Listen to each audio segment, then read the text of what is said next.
کیونکہ اب تو آپ لوگ شرنک ہو گئے ہیں، اب آپ لوگ کیا کریں گے، کیا کریں گے ایگزیکٹلی؟ میں ایک بات بتا دیتا ہوں.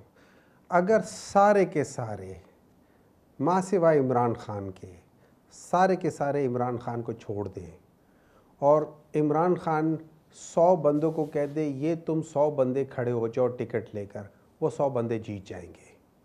اٹ ڈزنٹ میٹر، ووٹ اس کا ہے. لیکن سولوشن یہ اس میں کوئی شک نہیں کہ ہم انسان ہیں، ہم حضرت عیسیٰ علیہ السلام یا حضرت محمد صلی اللہ علیہ وسلم کے جو ان کا اسوہ حسنہ ہے ہم اس جیسا نہیں کر سکتے، لیکن اس کی کوشش کر سکتے ہیں.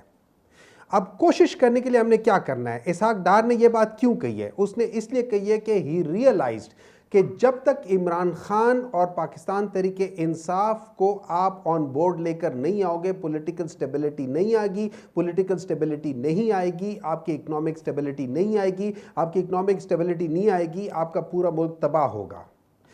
رہی بات یہ کہ جیسے کامران صاحب نے کہا ہے کہ یہ ان کی پارٹی الگ ہے، وہ الگ پارٹی ہے، یہ پارٹی ہے، یہ ایکچولی جیسے بھٹو کے زمانے میں ان کی اپوزیشن کی جو جماعتیں تھیں نا، ان کو انہوں نے کہا تھا یہ 13 بلی ہیں جن کو دم سے باندھا ہوا ہے. ٹھیک ہے، ان سب کو دم سے باندھا ہوا ہے. دم سے اس لیے باندھا ہوا ہے، وہ دم سے کیوں باندھا ہوا ہے؟ کیونکہ یہ سب عمران خان کے خلاف ہے.